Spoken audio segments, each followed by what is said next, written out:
This program is brought to you in association with First National Bank of Botswana.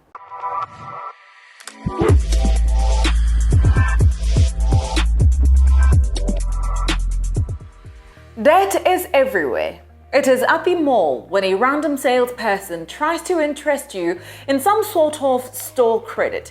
It is at the furniture shop when they interest you in some buy now, pay later plan for that dining room suite you want so badly, or just one of those quick short loan schemes that are available with various loan sharks. The idea of these is to entice you into getting into that which you did not plan for under the guise that it is a necessity at the time and that you can enjoy the benefits now and only worry about the repayments later. What you may not be taking into account then is the cumulative impact on your overall finances moving forward. Tonight, we talk about 4 common tempting debt offers you should always steer clear from and how you can help yourself out should you find yourself having fallen prey to them with Financial Educator at Money Managers Khumoetsile Kgosietsile. Khumo, thank you so much for being on First Issues and affording us your time. We're talking to you today about debt offers that can be very tempting for consumers. So you could start off first by sharing with us the 4 most common ones. Debt is something that is all over. It's sold to us left, right, and center. And sometimes you don't even know where it's coming from. You get on your phone, you're getting a debt offer. So the most, what I would say, the most tempting debt offers that we have currently is the number one is salary advance.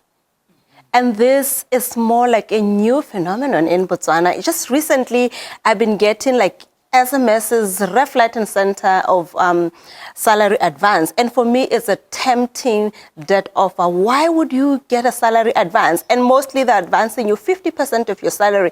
Because the moment you get in there, you are essentially setting yourself on a wrong path. Because every month you're going to have to take that salary advance. So basically, you'll be living your life off credit. That's number one. Number 2 for me is hire purchase. Guys, I've said it over and over again that, you know what, we need to look at like furniture shops in a different way because they're in 2 kinds of businesses. First is the business of selling furniture. And the second business is the business of selling credit, which they do through hire purchase. And I say that it's tempting because the rates that you pay there is so exorbitant. It's too much.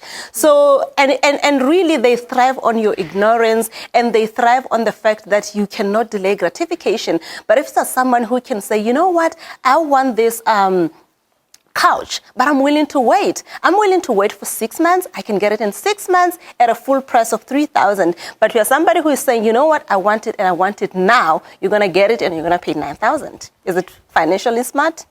No. And I also want to say micro lenders. The way they advertise micro debt is they're not so transparent. You're going to go there, you are somebody who is not really clued in terms of financial information and financial knowledge, and they're going to tell you, we are giving you this rate at 2%. 2% what? Is it an annum rate or is it a monthly rate? So you're just going to look at the absolute figure and you think, oh, 2% is cheap. And you're going to say, okay, commercial bank is giving me 12%, then it means 2% is cheap. But that's a monthly rate. You annualize that, that's 24%. 24%. You are not aware of what you're getting yourself into. You end up paying a lot of money because of that lack of information. So that's number 3. And number 4 is credit card. This one really, it depends on the person and it depends on the information that you have. Because on its own, credit card is not really a bad tool. It's a good tool if you have the right information in terms of how you can use it properly. But if you don't know how to use it properly, this is one of the most expensive debt offered by commercial banks. So it is very important that you get the right knowledge first before you get into a credit card. Because credit card is so easy for you to get a credit card. Right now, any bank can call you and say, you know what, we have a pre-approved credit card. And you'll be like, okay, let me go and get it. But is there something that is inherently wrong with these debt offers? Yes, there is. The marketing. The marketing of it, I feel it's something that is very wrong, because I do believe that the credit providers, yes, they're in a business of making money, but I don't think they take much responsibility in making sure that they do prudent lending. What do I mean by prudent lending is informing the customers so they know what they're getting themselves into. I mean, for you to advertise a 2% rate and you are not disclosing that that's a monthly rate, that's, for me, is not prudent lending. So for me is the way they're doing it, the advertising of it. If we can be so much into availing all the information, more especially the material information, so that when I make a decision as a customer, I am making an informed decision and I know what I'm getting myself into. And I can sit down and do my projections and know that if I get this credit card or if I get this higher purchase, this is what I'm more likely to end up paying. I know I make an informed decision. So for me, it's the marketing of it and the lack of financial education. I hear that you're saying that what is inherently wrong is the marketing of these products, but what is the responsibility of the customer to find out more information about what they're buying? Of course, to me, if you're trying to make a purchase of a product, you need to find out more about it. No?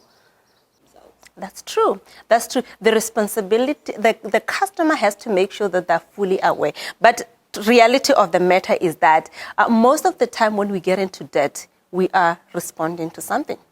So we are reactive. Because we are reactive, we want it and we want it now. We don't have the time to go around shopping, looking for information, comparing the service providers and trying to pick the best deals for us, because you have a very urgent situation that you need to respond to. So we just need to teach our customers that, you know what, as much as you can go around shopping for a dress, you need to do the same when it comes to consumption of financial products, more especially debt, because debt doesn't come free. I think that there's also this mentality that I see in a lot of people that we think debt is free money. So we disassociate the cost of debt, like, you know what, it's free money, is there, I just want it, and all I care about is the credit provider telling me that your loan has been approved.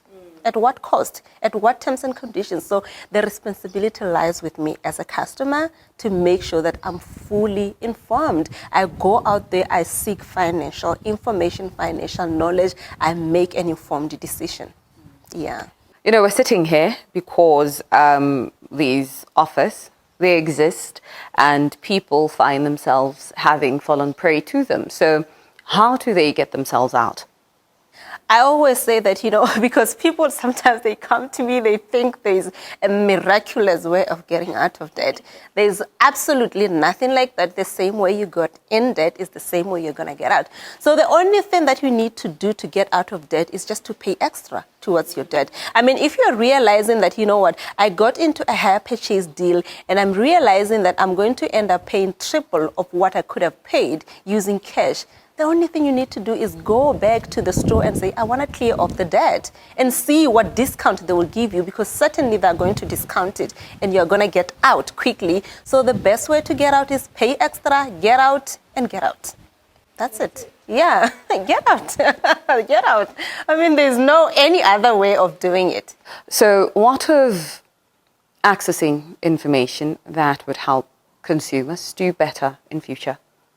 I think social media is there for all of us. We've got people like me, Money Managers, where we are freely giving out this financial information, and many other financial educators who are there, but also your credit provider, because most of the time we don't even ask. When we ask, we get answers.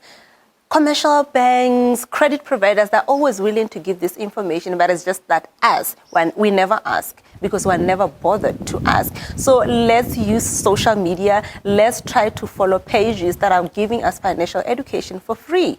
And let's just invest in our financial education, really. And sometimes we also need to get into websites like the Bank of Botswana website. This information is out there where they're providing information in terms of household debt in Botswana. You can sort of like get an idea of where we are as a country in terms of debt, which debt is really leading, and all of that. You can go into, Even NBFIRA, they try as much as they can also to provide information on debt, more especially the institutions that they regulate, the micro lenders. So internet.